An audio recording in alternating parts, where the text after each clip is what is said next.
আবার চলে এসেছি বন্ধুরা নতুন একটা ভিডিও নিয়ে। আমরা সেদিন বিয়ে বাড়ি গেছিলাম, আর পুরো পার্লার থেকে একজন এসেছিলো আমায় সাজিয়ে দেওয়ার জন্যে। তাই দেখো কিভাবে শাড়ি পরলাম। শাড়িটা আমার বউ ভাতের শাড়ি। সচরাচর বিয়ে বাড়ি ছাড়া তো বেনারসি খুব একটা পরা হয় না। আছে অনেক রকমই, ইচ্ছে করে না আমি বেনারসিটা পরলাম। রেডি হতে হতে তোমাদের সাথে একটু গল্পটা সেরেই নিই। এটা হচ্ছে আমার হাজব্যান্ডের বন্ধুর দাদার ছেলের বৌভাত ছিল। এত অসাধারণ খাওয়া দাওয়া এবং প্রায় ১,৫০০ থেকে ২,০০০ লোকের নেমন্ত্রণ তোমাদের দেখাবো। কী ভিড় ছিল! এবং বিয়েবাড়িটা কিন্তু মানে খুব সুন্দর করে সাজানো ছিল, অনেকটা জায়গা জুড়ে ছিল, খুব ভাল লাগছিল। যাই হোক, রেডি হচ্ছি, দেখো কেমন লাগে। অবশ্যই পুরো ভিডিওটা দেখো, কারণ এরপরে আসছে বিয়েবাড়ির চমক। একটা কথা তোমাদের বলি, সেটা হচ্ছে দেখো, আমরা যারা মহিলা না, দেখবে তুমি অনেক মহিলা যখন একসাথে থাকে তখন কোনো বিষয়ে কথা বললে হয়তো কারো বিষয় উঠলো, সে ব্যাপারে একটু কেউ কথা বলল, কিন্তু সেটা কিন্তু সমালোচনা নয়। এবার ধরো তুমিও সেই গল্পে ছিলে, সেই গল্পটায় পার্টিসিপেট করেছো, যে যেটা বলেছে হ্যাঁ হ্যাঁ, বা তুমিও দুই একটা তার সম্বন্ধে বললে হ্যাঁ অমুক তো সেরকমই, আমিও জানি।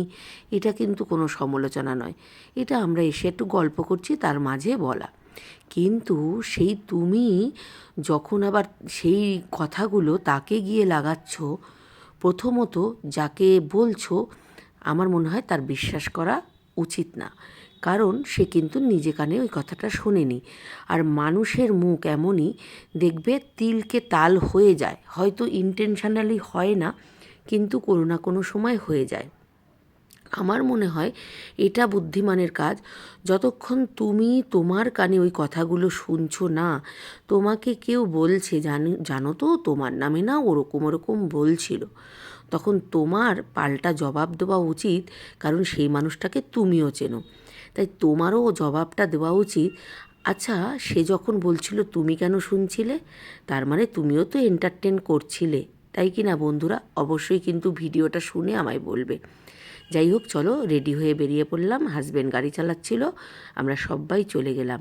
তারপরে দেখো অপরূপ সৌন্দর্য, খুব ভালো লাগছিল। প্রচুর ছবি তুলেছি, প্রচুর স্লো মোশন করেছি। এই আমার হাজব্যান্ড আর এই যে রনি, এরা তো কিছুতেই করে দেবে না। ওদের আমি বলেই গেছি, দেখ ভাই সুন্দর করে সেজেছি, তোমাদের কিন্তু ছবি তুলে দিতেই হবে। ও দেয়নি, অন্য লোকদের সব ক্যামেরা ধরিয়ে দিয়ে বলছে কি আমার বইয়ের ছবি তুলে দিত একটুখানি, এরকমই। দেখো কোনো সাজগোজ নেই, যেরকম অবস্থায় বাইরে যায় ওরকম অবস্থায় বিয়েবাড়ি চলে গেছে, ওই রকমই। যাই হোক, এই শিবের এখানে দাঁড়িয়ে আমরাও অনেক ছবি তুলেছি। তারপর দেখো ওই যে বাদিকে তুমি দেখতে পাচ্ছ, ওটা হচ্ছে খাওয়ার জায়গা। এবার চলে যাই স্টার্টারে। স্টার্টার এত ভিড় ছিল না, খুব একটা কিন্তু কিছু তুলতে পারিনি। এই দেখো চলে এলো স্টার্টার। খুব একটা স্টার্টার খাইনি, কেন বলো তো? আমরা গেছিলামই 10টার সময়, তারপরে খাওয়া দাওয়া করতে হবে, বেশিক্ষণ তো টাইম নেই। আমাদের নৈহাটি থেকে যেতে হয়েছে কাঁচরাপাড়া, ওই জন্য হাজব্যান্ড নিয়েছিল, হাজব্যান্ডের ওখান থেকেই দু একটা খেয়ে চলে গেছিলাম খাবারের ওখানে। ওরে কি বলবো, কি বিভৎস ভিড় গো! দেখো খাবারের এখানটায়, এটা হচ্ছে মানে আমি বললাম দেখো একটুখানি ছবি টবি তুলে নিয়ে তারপরে ওই যেখানে বউ বসেছিল সেখানে গিয়ে একটু ছবি তুললাম, কারণ এত লোকের মাঝে ওখানে দাঁড়িয়ে ছবি তোলা মানে ভীষণ লজ্জার ব্যাপার। একটু ছবিটা তুলে নিলাম, কারণ যার বউ ভাতে এসছি তাকে না দেখলে কেমন লাগে। ওই দেখো, দেখতে পাচ্ছ ছেলে আর বৌমা দাঁড়িয়ে আছে। একটুটা ছবিটা তুলেই চলে গেছি, কারণ আমাদের টার্গেট হচ্ছে, আমরা আগে থেকেই জেনে এসেছিলাম মেনুতে কী আছে।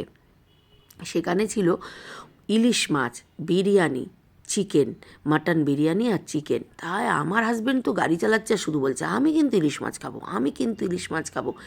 আর এই ইলিশ মাছ বিরিয়ানি আর ইয়ের জায়গায়, চিকেনের জায়গায় এত ভিড় ছিল, দেখো লাস্ট পর্যন্ত আমার বিরিয়ানি জোটেনি। অল্প একটু বিরিয়ানি নিয়ে আমরা দাঁড়িয়ে পড়ি, কারণ এই ভিড়ে বিরিয়ানির জন্য দাঁড়িয়ে থাকলে হবে না। এবার ভিড়টা দেখে নাও, দেখো অত বড় এরিয়ায় এই রকম ভিড়, ওরে বাবা রে! ওই দেখো বিরিয়ানি নিয়ে আমরা দাঁড়িয়ে পড়েছি। আমরা লাস্ট পর্যন্ত আর কিছুই মানে বিরিয়ানি পাইনি। যাই হোক, ভাত আর 4 পিস ইলিশ মাছ খেয়ে বাড়ি।